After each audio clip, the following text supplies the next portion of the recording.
Welcome, everybody, to the latest edition of geek-span. I'm your host, Wes, as always, and with me is my good friend, my partner in crime, my nerd from another mother, Skip and Tosh. Hey man, happy to be here. Happy to talk about some geek news with two of my favorite people in this nerd culture. Yes, we also have Comic Wiz here as well. How you doing, buddy? I'm doing good, Wes. Thank you for asking. How about yourself? I'm doing great. I cannot wait to deliver the comic news, the movie news, all of your geek culture 401, and let's get it started now. What's the first question, Comic Wiz?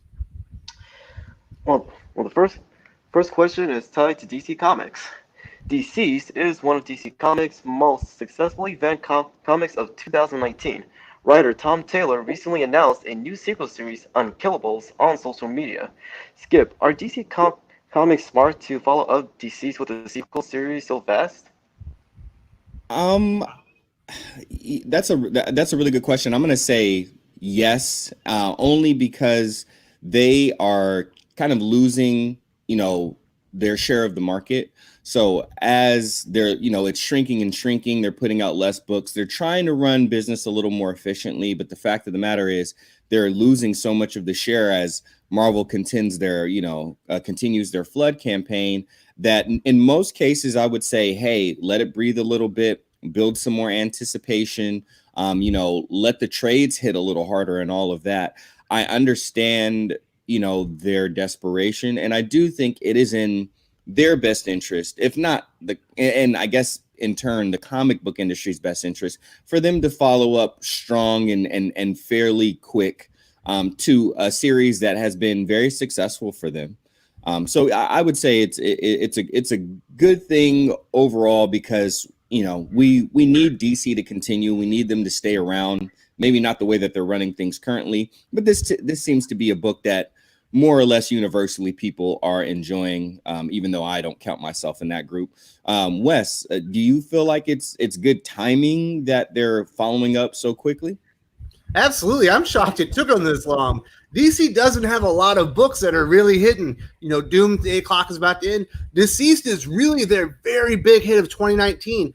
And guess what? It's out of continuity, and it's a zombie book. So you don't have to, work with other writers. You don't have to, coordinate it with any other titles. You can just keep pumping these zombie books out one after another. I'm shocked it took them this long. They had the one shot special. I would have thought they would have had 2 or 3 follow-up events or series, mini series tied to this already in the pipe, because this has been a huge seller. They need big sellers because DC isn't doing so great in the sales, not quite like Marvel. But yeah, why'd they take this long? As soon as the first one hit like it did, and then when the second one followed up, and you're like, okay, this is a bona fide hit. We're still shipping over 120,000 copies for the issue. I don't think it never dipped under 100. I think the last one shipped, 113. That's a huge number in today's market. It's a bona fide hit. I'm surprised they didn't strike while the iron was even hotter and announce it while the series was going on. They're announcing it right as it finishes up. But yeah, why would you wait? It's not continuity, baby. Just pump this stuff out. It's zombie comics. It doesn't take a lot of thought. Just keep pumping this stuff out. And then when people get a little bit tired of it, you draw back on, and then you come up with your next concept. And keep it coming, man. Why would you even wait? Agreed. Comic Wiz, next question. Well, question number 2 is tied to the Arrowverse, more specifically Arrow. The final frames of the CW's Arrow have been shot. Cast and crew have been going to social media paying tribute to the series that started CW's Arrowverse. Wes, what are your thoughts on the legacy CW's Arrow leaves behind? It's actually really interesting. I almost unanimously like the CW DC Comics shows for 1 to 2 seasons, and then they kind of fall apart. And Arrow was the first one that did that. That comes out, they have a really strong premise. They get the character right, the supporting cast is all right. Then all of a sudden, everybody in the supporting cast has a superpower, and they make the lead character not special. And then there's all kinds of interpersonal relationships that start breaking down, and it all becomes about drama rather than heroic tales and stuff like that. It kind of feels like they they ran out of stuff. So, Arrow, has a huge legacy, and it was a harbinger of, everything to come with Flash. Legends of Tomorrow was a little bit different because it wasn't a solo title, but it's just kind of the way it's run on CW under Greg Berlanti. And they've been hugely successful. I think that DC can be proud of everything that they've done there. Although I wish they would take a different approach, maybe with some of these CD or CW a series where they don't break down just into teen drama and angst after 2 seasons. But also Steve Amell, I think he's a great guy. I really like him. He was at WrestleMania. I'm a wrestling fan. I thought it was hilarious, and he's one of the few movie star that's ever shows up that actually was like in a match and he was doing moves and stuff like a real wrestler. So, he seems like a really cool guy. I'm glad that he got some shine on it and has gotten other opportunities. So I think it leaves a good legacy, but ultimately is a little bit of a tale for other people to learn from. That don't let the stories break down and the heroic nature of the stories for the sake of drama and angsty type of things. And honestly, Jeff Loeb just entered the free agent market. He was let go by Marvel, and I wouldn't mind seeing him come back to DC Comics, maybe write some TV shows for him. What do you think, Skip? Yeah, I agree. I really like the idea of Jeff Loeb coming back over to the DC side, especially helping him out with the TV shows. It probably would have even been nice to have them over there a little earlier as the DC Universe services and Titans and all of those things were kind of coming into their own.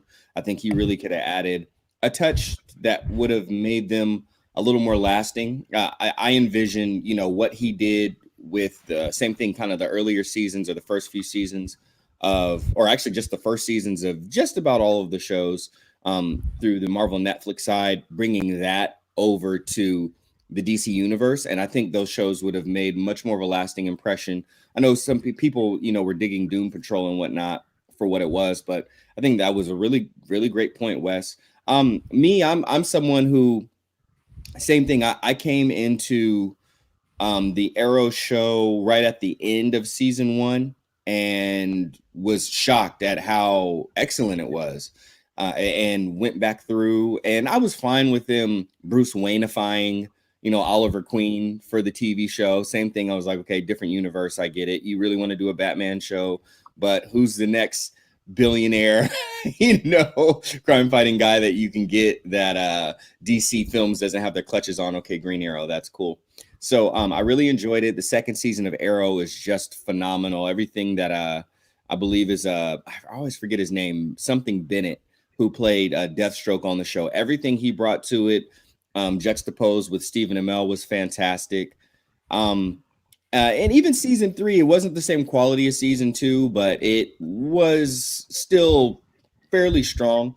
I think what those shows struggle with is 2 things, and Wes mentioned one of them. One of them, they get CW-ified. If you watch any of the other shows on the CW, that's what the CW is. It's essentially teenage, content, feeding machine. So all of the Supernaturals and, I think even Charmed was on there and all of those different types of shows. That's kind of the kind of content that they get. So truth be told, I was more surprised by season 1 and season 2 and even parts of season 3, how little of that we got and how much more it was more serious tones and stuff like that. But the second struggle with those shows, outside of, eventually having to play a little bit of the CW teen game, is the fact that it's just too many episodes. Like, what was it, 22 episodes per season? Like 24 a season. 24? Honestly, anything, if you start going past 12, you're going to start doing things like streaming. Yeah, you're going to have filler. You're going to have frills. You're going to start getting into, and I'm fine with relationship development. That is part of character study that we see in comics. It's one of the biggest things. I'm not a huge Spider-Man fan, but that's like my draw to Peter Parker is his relationships and how his conflicts within those relationships put him in very interesting positions. But the CW, like I said, they're like the teen type shows. So once you start to get in that too much, then it starts to go more into the very, very much midday soap opera, like form. And that's when things start to fall apart for us who really are more comic fans. That's when things fall apart. For the casual fan, though, I will say that's not so hard into comics. That's probably what does get them to stick around a little bit. Not to mention that there are like pretty much no ugly people on those shows. Everybody is gorgeous, and it's all very intentional for the CW, machine and how they kick stuff out. So, ultimately, if you let that run on too long, this is what it turns into. And then very strong shows with very, very strong lead characters eventually are going to have to come to an end, like all good things. But I mean, this still, even just the existence, what they've endured, all of the shows that come out of it. Black Lightning, I never watched a whole lot of. Of course, Supergirl didn't start there. It started over on not even ABC, but the other one, CBS, I believe. Yep. And then ended up getting purchased and they brought her over. That's never been one of my favorite shows. And I have made myself watch those shows. And there are some good stuff here and there, but for the most part, it's just, garbly gook in my opinion. But I like Legends of Tomorrow. I was like, oh my gosh, they get to have, like, that was probably the most comic booky of all the shows because they got to delve into all the different subtleties and nuances. And let's bring a George Lucas type character into this. Let's go to this time period. And then they just put everybody that got cycled out of the other shows into it and made it interesting and made it fun. They had a lot of liberty there. So it is a bit of a shame to see the catalyst for all of those shows, that got created after the fact, Flash and whatnot, go away. But all good things must come to an end, and it has. Well, Comic Whiz, I guess it's your turn. What's the next question? Disney Plus is live, and viewers have noticed the encounter between Han Solo and Greedo is changed for a third time in Star Wars: A New Hope. The Disney Plus version restores Han Solo's ruthlessness, but adds a seemingly nonsensical line to Greedo's dialogue, McLunky. Skip, does the new McLunky line add any value to the film or the Star Wars mythos? It does, because we're Star Wars fans, and what we've done since those movies started coming out, which the last of the original trilogy came out 2 years before I was born, and so I was raised on the OG trilogy, and then when I was a teen is when the prequels came out. And what we've grown a habit in doing and being such passionate fans about this stuff, from the conventions to fan fiction and everything, but we kind of fill in the gaps and we obsess over the most minute details in the story as we're waiting for other content to come along, up until right before the Dark Horse comics really started kicking out, and then obviously the Disney acquisition. So yeah, it does add to the mythos, because that's already been a very controversial scene from it originally kind of establishing the type of character that Han Solo is. And then, establishing that, and then watching him kind of change over as he met Luke and he met Leia and he became a part of the Resistance, as much of a part of the Resistance as he was more a part of their family than he was ever a part of the actual Resistance. That's something that I maintain.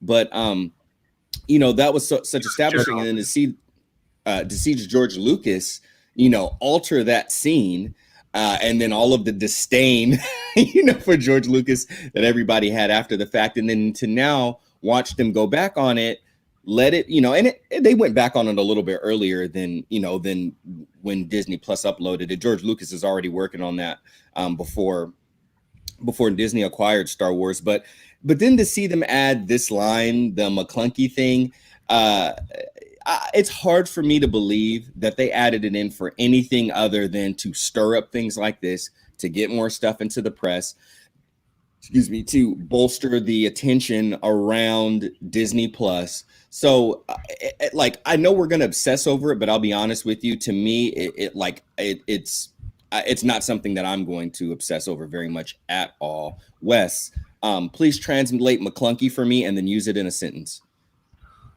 Man, this is McClunky, man. I don't know why they keep changing the scene, man. Han shot first. It's simple. Stop changing it. I don't mind any of the cosmetic changes that George Lucas made to the original trilogy. You want to take out the little thing where the Vaseline was underneath the ship and it was just blurry and make it look like it's hovering, fine. You want to make the visuals at Cloud City look better and more dynamic, beautiful. It looks better with those. But anytime he actually tries to change the substance of the story, it's met with enormous amounts of backlash because nobody wants it changed. Han shot first. That's all there is to it. I don't care if he said McClunky. It means nothing. And you might be right. They might have done that just to generate some buzz and heartache among Star Wars fans. And I'm sure that there are actually people that went and subscribed to Disney Plus so they could watch the scene and be outraged. I thought about doing it myself, but I'm in the Philippines. We don't have Disney Plus. But I should. But if I could, I probably would. But there's not making changes to the damn movies, guys. They were perfect the way they were, even with all their little faults. That's what made them perfect to begin with. I maintain that. And McClunky is I don't even get it. I don't even know what it means. It sounds stupid though. It does. Facts. Comic.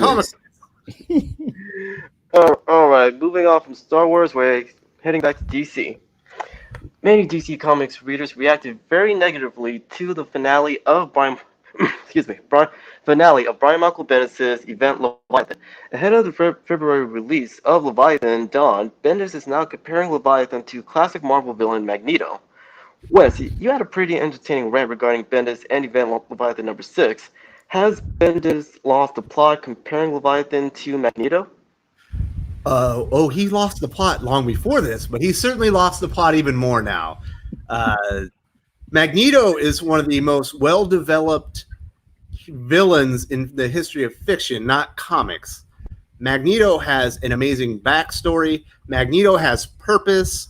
Magneto, despite all of his flaws and all the terrible things he does, is relatable to a degree that Leviathan isn't. No one knows what Leviathan is. No one even cares because he didn't flesh out the character correctly. He basically made a 200-page story to reveal his identity, but you don't even really know why he's doing it. You don't care why he's doing it because it's so slow and stupid. So comparing him to Magneto, one of the great villains in the history of fiction, is ludicrous. It's stupid. It's so Bendis. I can believe he said it. And yes, he lost the plot. Skip, I know you like Magneto. What do you think? Is he like Leviathan to you? He's not. Wes, before I answer that question, I'm going to challenge myself with something.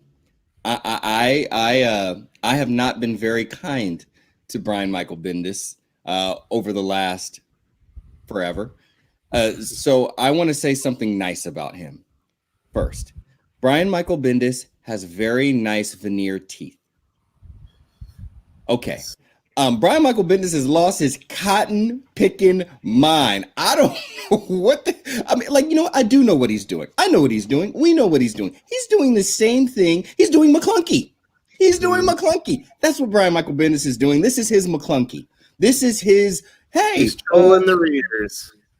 That's what he's doing. He's stirring the pot. He's stirring the McClunky, and then he's flinging it at us, and he expects us to get hit with it, wipe it out of our eyes, say, Brian Michael Bendis, shoot through McClunky at me. Yes, I did. And if you want to know why, you got to read this book.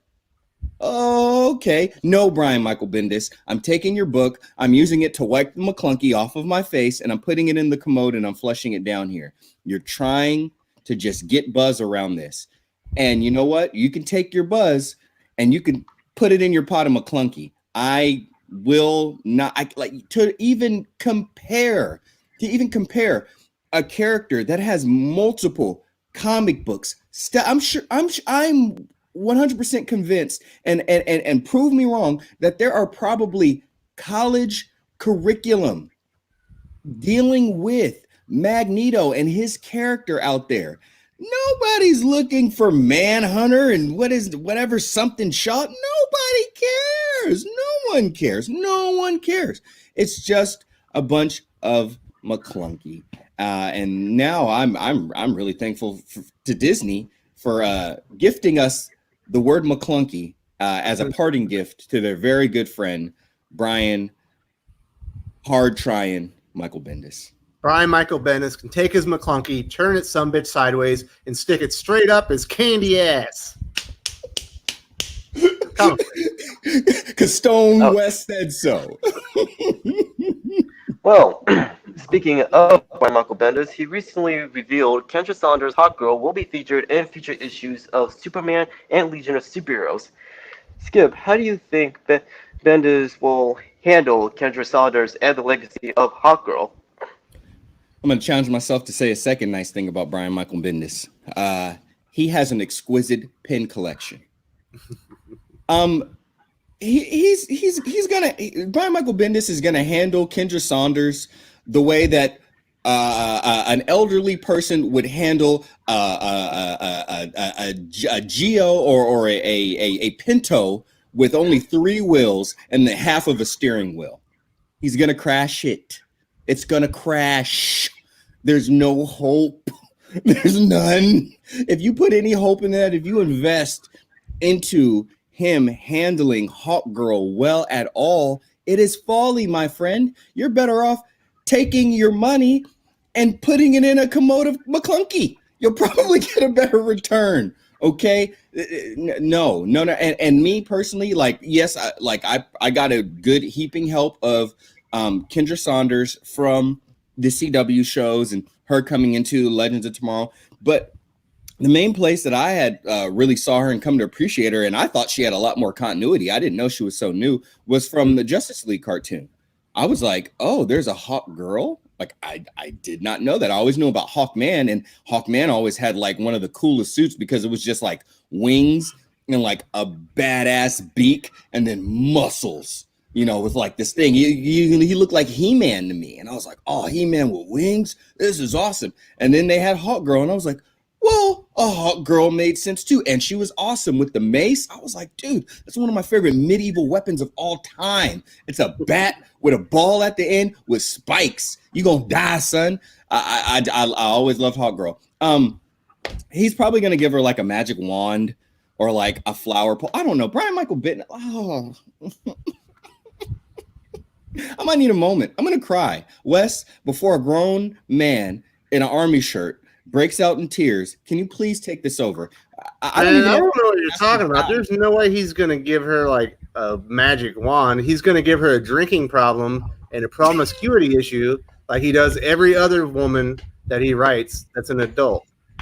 He's going to ruin the character. He's going to ruin her history. And there's nothing else to it because that's what Brian Michael Bendis does to characters. He disregards legacy. He disregards the character traits. He disregards all the history and all the whatever the person that created the character and why they created them. He disregards all that, and then he reformulates it to make them a terrible person and a terrible character. He will absolutely ruin Kendra Saunders' Hawkgirl, and there's nothing else to it. That's what Brian Michael Bendis does. And shout out to Helam29 and the Thinking Critical Discord. Sent me a video last night of the original Drink and Draw Social Club, and it was an episode when Brian Michael Bendis was on there. And oh my, like I didn't get all the way through it, but oh my goodness, there was a part on there where they were talking about, like, Joe Quesada was on there too, so you know it was really, really cringy. And they were talking about like, oh, you know, the first Marvel writers get together or whatever, like what it was like. And he was talking, he had the nerve to talk about how people were pitching books and ideas and different things of people, like of things that people do with Spider-Man and different characters. And he was like, I guess you've seen that, or I guess you haven't read any of my previous books.